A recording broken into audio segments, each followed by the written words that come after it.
Bienvenidos a la segunda sesión del podcast Críticos y Conspiranoicos.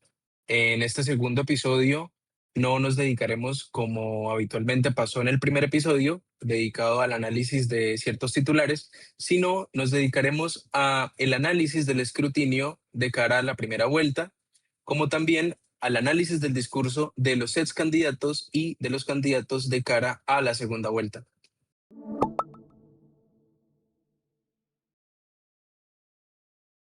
Gracias, Juan Camilo. Como bien has mencionado, en este episodio nos centramos en hacer un análisis de los resultados de la primera vuelta. Esto incluye el preconteo y el escrutinio. Una primera vuelta que, entre tantas cosas, funge como la verdadera consulta electoral, en la que se presume que, si bien existe cuestionamiento sobre acciones irregulares, no es posible hablar de que hubo fraude. Sin embargo, sosteniendo este relato de que no hubo fraude, hay algo que queda en el tintero. Los resultados de la primera vuelta hacen parte de un escenario que ninguna de las encuestas previas había contemplado. Dicho esto, acompáñenos a dar un vistazo por los resultados del preconteo. Lo que tenemos aquí es el resultado que conocimos todos los colombianos el 31 de mayo a eso de las 7 de la noche. Tenemos este escenario donde puntea el candidato Abelardo de la Espriella con 10.361.499 votos, seguido de Iván Cepeda Castro, 9.688.361 votos. El primero con un 43.74% de la población votante, el segundo con un 40.90% de la población votante. La diferencia entre estos dos ha sido de 673.138 votos en el preconteo.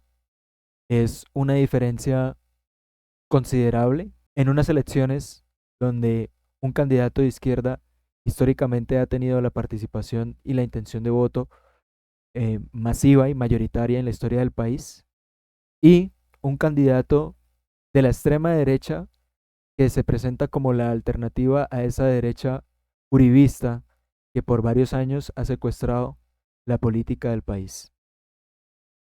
Posteriormente, el Consejo Nacional Electoral, como se ve en esta acta, que fue publicada a las 10:13 de la mañana, detiene la primera acta que reporta los resultados del escrutinio. Recordemos que el escrutinio es un proceso que realizan los jueces de la República. Vemos que aquí cambian los datos. Tenemos a Iván Cepeda con 9.703.921 votos, mientras que Abelardo de la Espriella tiene 10.366.143 votos. Una diferencia que se ha acortado, una diferencia que es producto de que a ambos candidatos se les ha sumado votos, que ambos candidatos en el escrutinio han ganado votos, y que la diferencia se ha reducido a 662.222 votos. Este mapa ha sido bastante viral en redes, creo que la mayoría de colombianos lo hemos visto. Y hay una cuestión con este mapa, está inspirado en un movimiento de la tierra no vota, la gente lo hace. Porque es que este mapa nos presenta a nosotros dos Colombias distintas. En amarillo, que es mayoritariamente la gente del interior del país, se ve una preferencia y una tendencia por el candidato de la derecha. Las periferias del país parece tener una intención definida por el candidato de la izquierda. Sin embargo, este mapa lo que hace es muchas veces ocasionar una sensación de mayoría que no es verdad. Porque si bien lo dice el título, la tierra no es la votante, son los habitantes de ella quienes votan. Por eso, en esta herramienta virtual, que me encanta, podemos mirar la concentración de los puntos según el tamaño del círculo, donde es que se encuentra realmente la población mayoritaria que ha determinado sus preferencias. Entonces, cualquier persona podría decir, Arauca. Bueno, Arauca, por extensión, es bastante grande, más grande que Bogotá. Y cualquier persona podría decir acá, el 75% de Arauca votó por Abelardo de la Espriella, según esto. Pero cuando nos vamos a comparar los puntos, nos vemos de que la concentración de población en esta parte del país eh, es pequeña, es realmente pequeña. Y si bien lo que hay que comparar, no hay que dejarse llevar por la silueta del territorio, más bien es por el número de votos, y eso lo representa el tamaño del círculo. A su vez, esta herramienta permite diferenciar por un gradiente de colores la intensidad del ganador. Por ejemplo, para los votos de Abelardo de la Espriella, el naranja más naranja, el que tiene más contraste, más opaco, representa el punto álgido donde se ha concentrado mayoritariamente la población de sus votantes. Entonces vemos que es acá, en San José de Cúcuta, por ejemplo. Mientras que Iván Cepeda, los puntos morados más oscuros, más opacos, se encuentran, por ejemplo, en Nariño, Pasto, ¿sí? En el Cauca, en Caloto, Toribio, Padilla. Entonces, prefiero mil veces este mapa a este mapa geográfico, porque la Tierra no vota, sus habitantes sí. La idea, por ejemplo, me hace pensar en lo que posteriormente analizaremos acerca de una frase que mencionó un ex candidato, y es que los votos no son de los candidatos, sino de las personas. Va a ser una analogía a cómo no se debe priorizar cierta, ya sea locación acerca de la tierra o hacia la representación política de un candidato sobre democráticamente los ciudadanos quien eligen para. Se señalaba que este mapa es análogo a los resultados del plebiscito del 2016, del plebiscito de los acuerdos de paz del 2016. Se puede hacer una lectura de que, bueno, cuáles fueron los resultados de ese plebiscito. En la periferia mayoritariamente ganó el sí a la paz, en el centro y el interior del país ganó el no a la paz. La lectura debería ser de que los territorios más afectados por la violencia cruel que se consolida en la periferia del país son los territorios más adeptos a promover los diálogos de paz, mientras que quienes no han sufrido esta violencia rotundamente se oponen y no promueven, más bien rotundamente rechazan el diálogo y los eventuales acuerdos de paz. De la misma manera, esta herramienta hace parte de la que ha compartido la silla vacía, proyecta también los resultados. Hay cierta similitud entre los mapas reportados del territorio colombiano, los mapas electorales del territorio colombiano reportados en estas dos herramientas. Sin embargo, esta herramienta permite hacer el ajuste según el ganador en elecciones anteriores como la del 2022 y también un mapa de participación y también el cambio de esos territorios en el país que han dado la vuelta, como la victoria del candidato Belardo. O sea, lo crucial de esta herramienta de la silla vacía, si bien es que nos permite hacer una comparativa mayor con participación por candidato, demografía y los ganadores en la contienda electoral de hace 4 años. Ahora, esta herramienta es un tablero que les permite a ambas campañas realmente identificar cuáles son los territorios donde se tiene que adoptar nuevas estrategias y nuevas alternativas para conquistar los votos ante una eventual remontada del candidato de la izquierda. Pero también sirve para el candidato de la otra campaña, para el candidato de la derecha, para los de la campaña de Abelardo, identificar cuáles son los territorios que se encuentran en disputa. Entonces, no se preocupen porque todas estas herramientas que hemos proyectado acá estarán disponibles porque dejaremos los enlaces en la descripción de este video. Pero vámonos a un territorio crucial, Bogotá. Porque si bien hace 4 años los territorios que le dieron la victoria a Gustavo Petro fueron la costa y Bogotá, se han evidenciado cambios drásticos en algunas partes de estas regiones. Este análisis estadístico que ha hecho Ricardo Ruiz, todo el crédito por haber creado este análisis y haberlo compartido con los demás usuarios en las redes sociales. Entonces, el mapa de Bogotá, barrio por barrio. Bogotá votó Cepeda con un 41.3% y Abelardo 37.4%, pero el promedio esconde dos ciudades. Cruzando el preconteo por mesa con la cartografía catastral, Cepeda ganó en 453 barrios y Abelardo en 223. El norte y el nororiente acomodados se pintan de Abelardo, el sur y el suroccidente popular de Cepeda. Entonces aquí hay que hacer un par de apuntes. Por ejemplo, en este mapa de Bogotá podemos ver donde el metro cuadrado es más caro, ganó Abelardo. Estos son los barrios de Santa Barba, Mónaco, Molinos Norte, en general Usaquén. Entonces, por ejemplo, Mónaco, Santa Rosa, Santa Bárbara de Usaquén, hay una victoria contundente de Abelardo. Mientras que el piso de Cepeda, al igual que en el resto del país, es la periferia. Sin embargo, en la periferia se tienen resultados que desde luego han inclinado la balanza hacia el otro lado.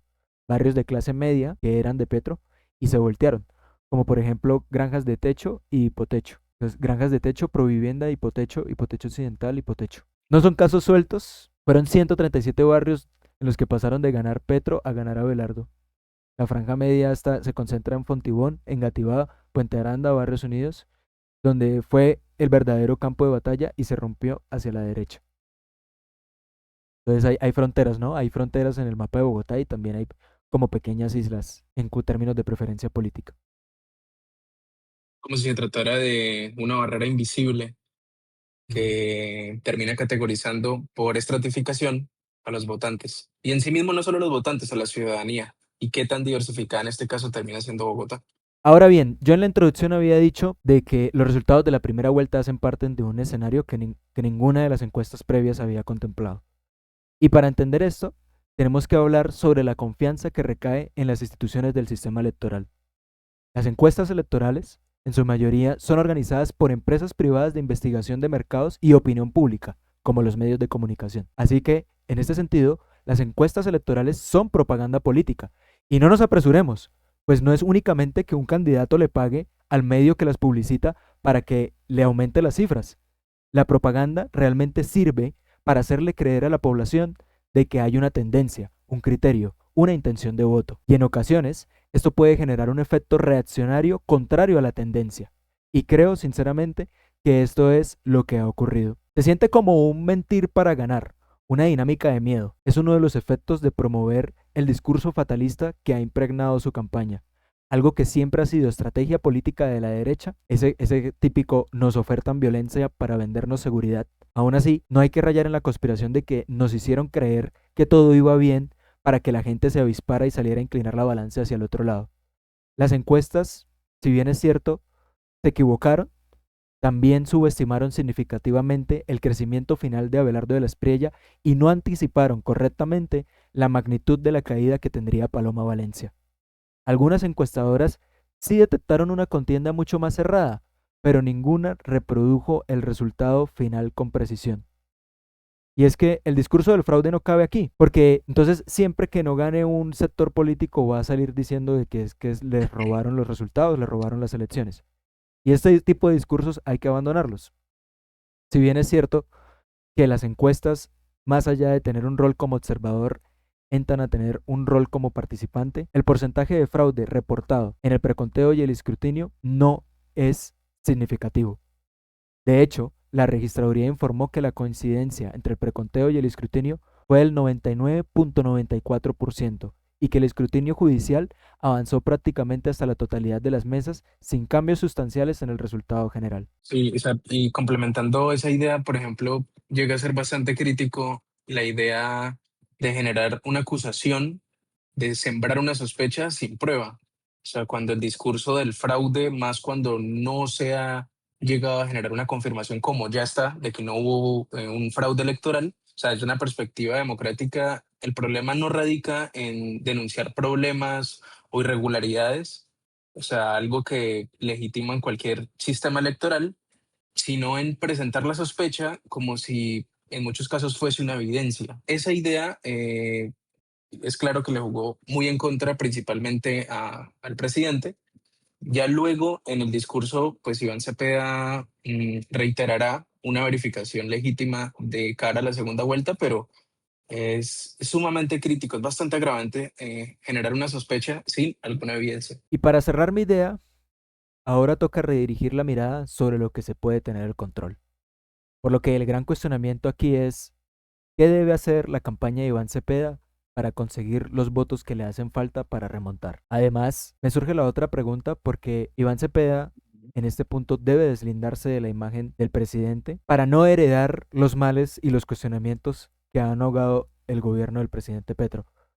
Si bien esos cuestionamientos tienen que ver con que Petro no es un tipo tan diplomático, debido a esto ha puesto en crisis las relaciones internacionales, las relaciones diplomáticas internacionales del país, con tweets a las 3 de la madrugada, ha tenido escándalos de corrupción y básicamente se siente como si su despacho presidencial o la gente con la que él ha llegado a gobernar fuera completamente improvisado. Eso tras el hecho de que su gobierno ha sido de los que más ha tenido cambios ministeriales en la historia del país.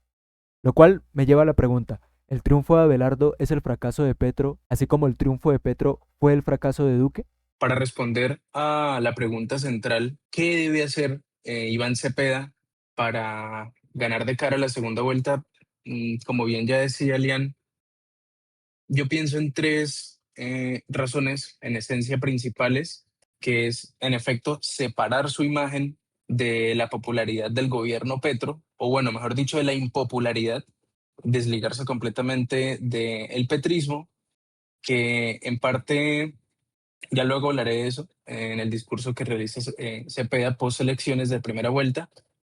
Por otro lado está la conquista del centro político, indudablemente, y como tercera alternativa, que es una alternativa con la que empezó pisando fuerte Abelardo de la Espriella, es proponer una propuesta firme de seguridad a partir de una política de miedo, pero en el sentido en el que, claro, o sea, una política de miedo no necesariamente porque esté generando esa frustración de necesidad en los ciudadanos, sino porque va más allá del discurso. Es la realidad que a día de hoy en Colombia se sigue viviendo luego de N cantidad de décadas. Una propuesta firme de seguridad, haya una cercanía al centro político, deshilarse completamente de la imagen del petrismo y de la impopularidad del gobierno actual de Gustavo Petro. A partir de esas tres tesis, considero que a lo mejor Iván Cepeda puede tener de cara a la segunda vuelta una alternativa para ganar el día del electorado. Pasamos a la segunda parte del episodio en donde nos enfocaremos no tanto en el dato, sino en el relato de cada uno de los ex candidatos y los dos candidatos a la segunda vuelta. Escuchemos entonces los primeros 20 o 25 segundos del discurso post elecciones de Iván Cepeda. Y vamos a enrutar desde esta misma noche todos nuestros esfuerzos para reunir y congregar las fuerzas necesarias para derrotar con una clara verificación electoral al señor Abelardo de la Espriella.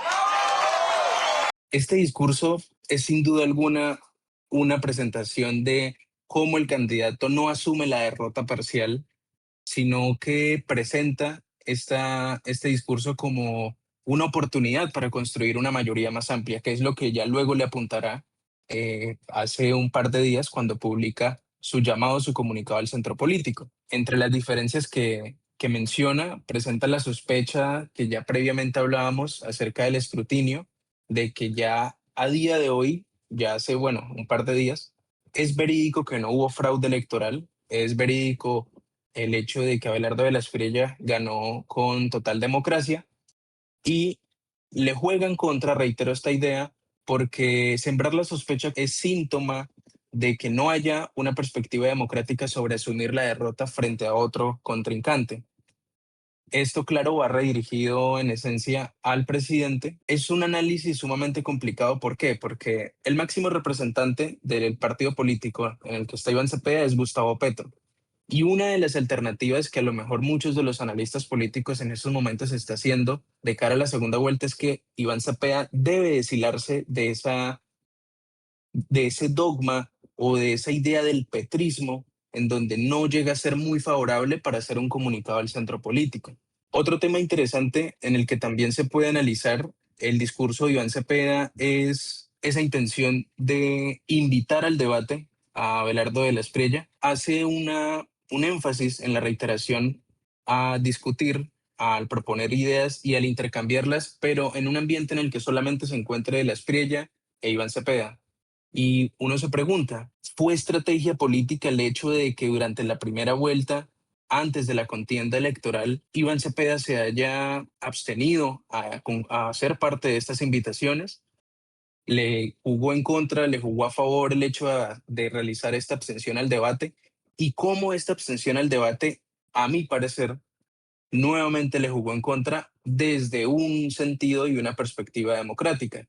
Porque si bien es cierto, Iván Cepeda es filósofo, se ha dedicado al diálogo, al consenso y disenso, ya sea entre el Congreso de la República como también entre otros congresos académicos, en donde su fuerte siempre son los derechos humanos y los diálogos de paz. Esta estrategia política en su campaña, ¿qué función fue la que ejerció previo a la contienda electoral. ¿Y de qué manera, qué efectos, ahora que invita a Abelardo de la Espriella, sin duda alguna, termina generando? Lo digo ¿por qué? Porque indudablemente es un llamado a el intercambio de ideas de los dos candidatos, se genere una política, se genere un discurso sensacionalista en donde nuevamente se haga el llamado.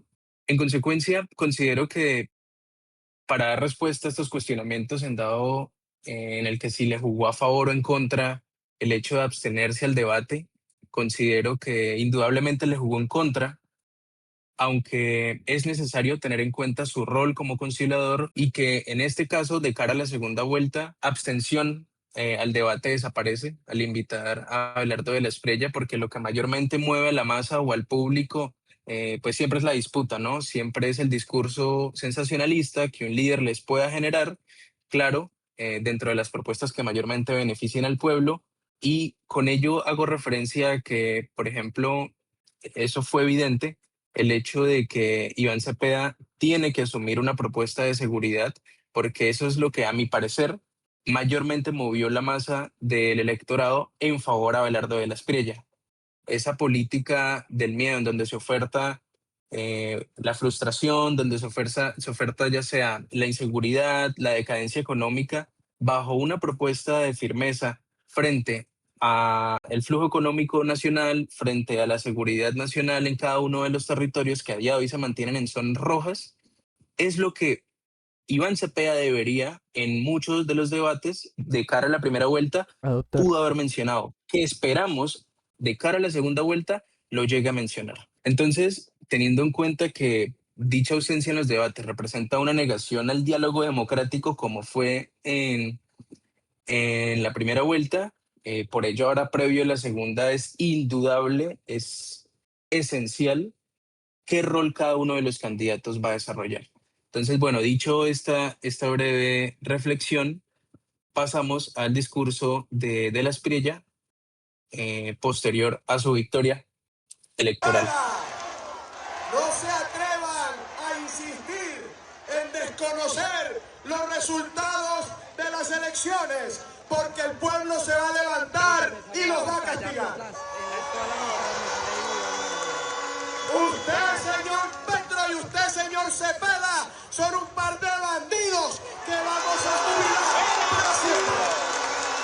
Bien, el outsider que emociona a más de 10 millones de personas por una patria milagro, o sea, en su discurso y celebración por ser el más votado, una de las contundentes respuestas hacia Petro y hacia Cepeda fue el desconocimiento de los resultados de las elecciones. Y claro, es un grave error, como ya lo mencioné, y me pregunto, bueno, ¿cuál fue la respuesta de la Espriella ante dichas acusaciones? En este mismo discurso lo menciona: activen el mecanismo constitucional en caso de que este delincuente, drogadicto y miserable pretenda desconocer la voluntad del pueblo colombiano, dice el candidato. Y bueno, lo que se puede seguir evidenciando con este tipo de respuestas es que, sin duda alguna, el discurso de la Espriella no se limita a las propuestas, como en su programa de gobierno, sino a canalizar las emociones colectivas desde la frustración, el miedo o la inseguridad o el desencanto económico que para muchos ha demostrado persistir en el mandato de Petro.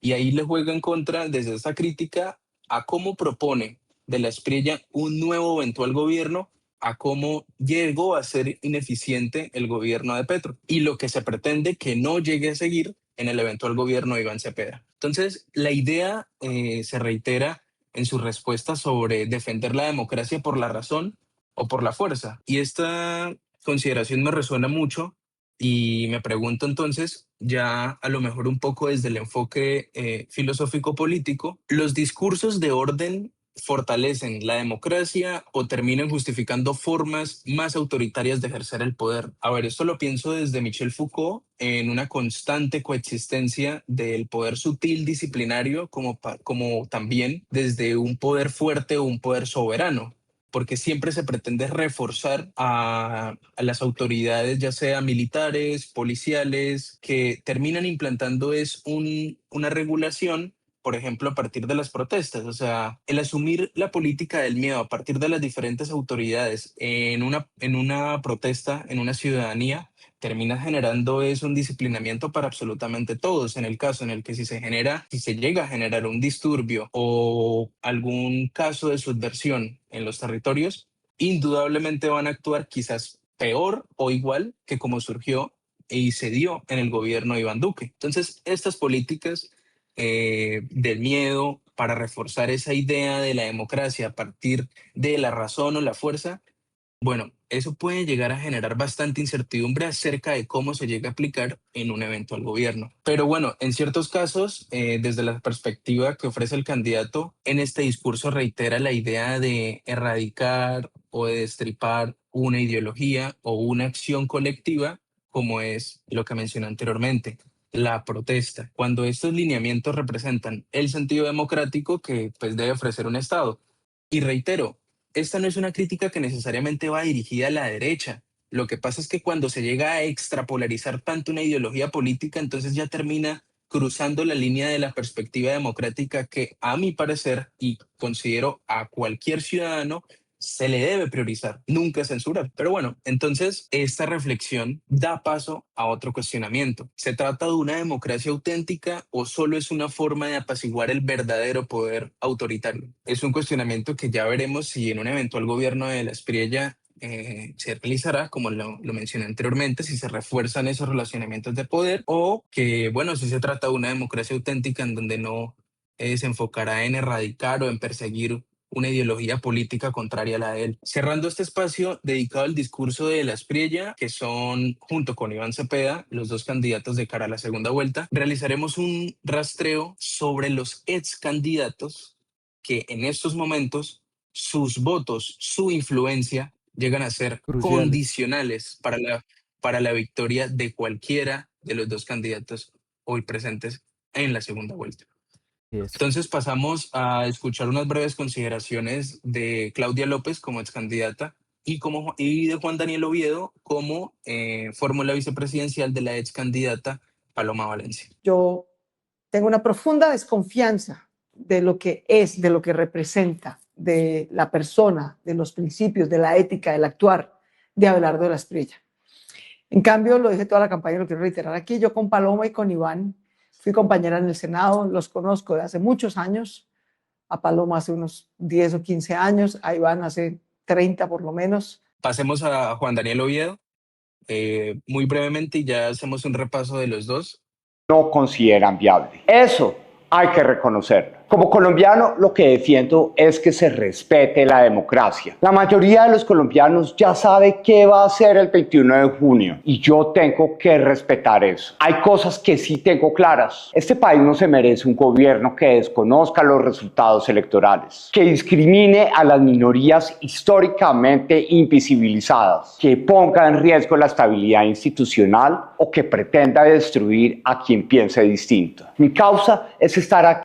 Listo. Para ser breve, lo que en estos momentos representa Claudia López y Juan Daniel Oviedo es una influencia acerca de lo que implica el centro político, sin importar realmente de que Juan Daniel Oviedo haya sido fórmula vicepresidencial de Paloma Valencia, porque recién Paloma Valencia en su campaña dijo que iba a apoyar a Abelardo de la Espriella, lo cual era esperarse. Juan Daniel Oviedo se pronunció ante esto y pues como lo podemos escuchar, rechaza absolutamente todo lo que representa Abelardo de la Espriella, pero tampoco llega a sentir afinidad con Iván Cepeda. Y bueno, Claudia López no tuvo una alta tasa de votación, a pesar de haber sido la exalcaldesa de Bogotá. Esto demuestra el desencanto de la ciudadanía frente a su eventual campaña en la capital. Y bueno, por otro lado, Juan Daniel Oviedo, que había sido nombrado fórmula vicepresidencial, a pesar de en un inicio haberse considerado candidato a la presidencia. Bueno, ambos han hecho saber su desencanto a De la Espriella, principalmente a De la Espriella, porque pues en palabras explícitas rechazan, pero tampoco llegan a sentir afinidad por Cepeda. Entonces, acá se abre un camino a preguntarnos, este centro político, ¿bajo cuál inclinación se va a derivar de cara a la segunda vuelta? Porque ninguno de los dos ha llegado a generar una mención que termine siendo determinante, a pesar de que, si bien es cierto, Juan Daniel Oviedo en su momento llegó a conducir mucha masa de votantes en Bogotá, pues Claudia López a día de hoy no tanto, pero que son representantes del centro político. Y eso indudablemente nos hace preguntarnos por otro ex candidato, que es Sergio Fajardo. Pero antes de eso, también tener en cuenta aquí de que Claudia López en las elecciones pasadas apoyó fue con Petro, ¿no? Las declaraciones de ella Y que fue irse con Petro. ¿Será que estos candidatos, ambos, qué tienen en común Claudia López y Juan Daniel Oviedo? Juan Daniel Oviedo está detrás de la alcaldía de Bogotá y Claudia López ya pues cuenta con experiencia en este cargo. yo noto indudablemente una afinidad más que un disenso entre ambos representantes. Si bien es cierto, los apoyos previos, como por ejemplo ya mencionaba en Claudia López hacia Petro, a día de hoy termina siendo un desencanto por su eventual gobierno. Y que si hubiese sido del mismo modo a como fue en 2022, indudablemente ya hubiese optado por Iván Cepeda. Pero entonces, y bueno, por parte de Juan Daniel Oviedo, siendo fórmula vicepresidencial de Paloma Valencia, rechazando de manera absoluta el apoyo previo a Abelardo de la Espriella, pero tampoco priorizando muy bien su afinidad con Iván Cepeda, digo, hombre, hay una afinidad en tanto al centro político que ellos representan de la masa electoral, pero que indudablemente eso abre paso a quien, a mi parecer, o bueno, al parecer de la mayoría, termina siendo condicional, que es Sergio Fajardo. Vamos aquí en un gradiente, Entonces, vamos aquí vamos aquí estamos en el espectro del centro, pero estamos haciendo un gradiente de tibieza. Del centro político, la menos tibia, a mi parecer, es Claudia López. Y aquí vamos a ver sí, bueno, al rey de los tibios. ¿Pero qué ha dicho el rey de los tibios? Este millón de votos es importante para definir la suerte de nuestro país. Y la voz de nosotros se va a escuchar porque es el futuro de Colombia que está en nuestras manos y vamos a hacer que Colombia piense sobre lo que hemos hecho, vamos a contribuir a que este país sea mucho mejor y no nos vamos a resignar a mirar una confrontación, sino que vamos a ser protagonistas de lo que falta en estas elecciones. bien, Sergio Fajardo post elecciones de la primera vuelta.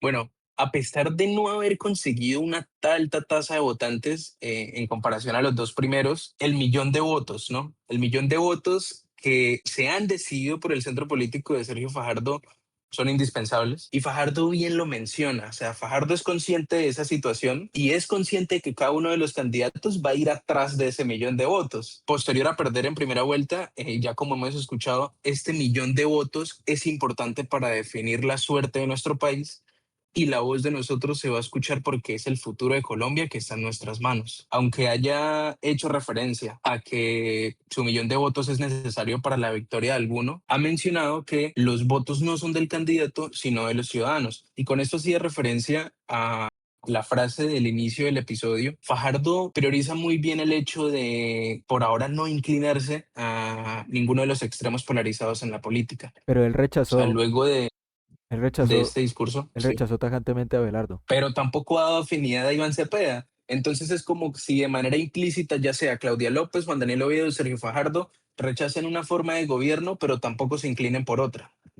Y de ahí surge entonces la tibieza que para muchos es considerado una indecisión que llega a ser condicional que deba ser tomada. Y para otros esa Y bueno, tibieza también le hace más daño al país. Es más lo que destruye que lo que aporta. a pesar de haber considerado que los votos no son del candidato, sino de los ciudadanos, eso alude indudablemente a que no dirá y no ha dicho públicamente a quién apoyará. Más allá de su respuesta, terminó realizando un comunicado que tituló El Decálogo del Millón de Votos, donde están algunas de las exigencias y propuestas referidas a lo que era su programa de gobierno, pero que no especifica por cuál extremo de la política se inclina.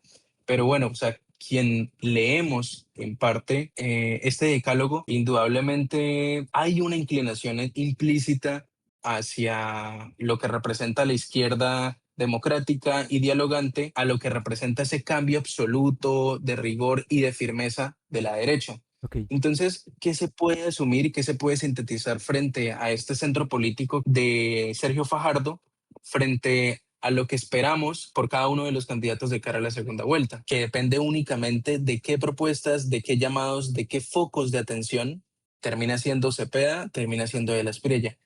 Y con ello doy paso a el comunicado que ha realizado Iván Cepeda al centro político vía X, en el que muy brevemente hace el llamado al centro político en parte donde alude su intención al diálogo con fines de realizar una unificación del país. Pero esa unificación del país por ahora, pues indudablemente termina siendo una cortina de humo, porque si se mantiene una unificación del país, entonces no habría una extrapolarización como en estos momentos estamos evidenciando. Y también, dicho con otras palabras, es la propaganda política para incluir aquellos votos que seguramente se pierdan si opten por el voto en blanco u opten abstenerse al voto, abstenerse al sufragio. ¿Usted con Y extra, también, usted con extrapolarización se refiere a una polarización muy marcada? sí, y con este comunicado también el candidato tiene una encrucijada. O sea, porque como ya previamente lo habíamos mencionado, viene un partido político del cual el presidente actual es el máximo representante y una de las propuestas de Cepeda es hacer de la izquierda una democrática y más dialogante, alejándose de esa polarización más dura asociada al petrismo. Es decir, la tesis en esencia de cómo Cepeda pretende ganar de cara a la segunda vuelta indudablemente va dirigida al deshilarse a una ideología política de izquierda cerrada, en donde no asuma una forma diplomática frente al diálogo, ya sea en términos de ideologías políticas contrarias, ya sean las de centro o las de derecha. Entonces, la pregunta es, ¿el giro al centro representa una evolución genuina o simplemente es una estrategia electoral para captar votos? Por supuesto es para captar votos, pero la cuestión va redirigida hacia la visión que tiene Cepeda acerca de un eventual gobierno que no sea igual o peor al que ha hecho Gustavo Petro. Ok. Y a modo de reflexión final, bueno, tenemos los dos polos opuestos, un candidato de izquierda que promete impulsar los fines propuestos eh, de inicio por el actual gobierno, pero en pro de hacerlos eficientes, de hacerlos cumplir, y un candidato de derecha que asegura un cambio absoluto para Colombia. Estamos a la espera de dos opciones, una la permanencia y la otra al cambio del eventual gobierno. Los dos ofrecen una respuesta a la misma pregunta: ¿quién debe gobernar y con qué legitimidad? Y por último, me gustaría dejar esta pequeña reflexión. Alejandro Riaño, un tipo que en lo personal admiro bastante y que me parece muy inteligente, lleva 8 años enseñándonos a los colombianos de forma paródica lo que sería tener un Juan Piz González en el poder, ¿cierto? Hemos visto series, hemos visto películas y hoy estamos a pocos días de que eso ocurra. Abelardo de la Espriella es el Juan Piz González de la realidad colombiana. Cualquiera podría afirmar que Alejandro Riaño es un genio por su lectura adelantada. Sin embargo, creo que él más bien lo debe sentir como un espasmo. El espasmo de ver de que Freddy Krueger aún sigue ahí cuando ha abierto los ojos.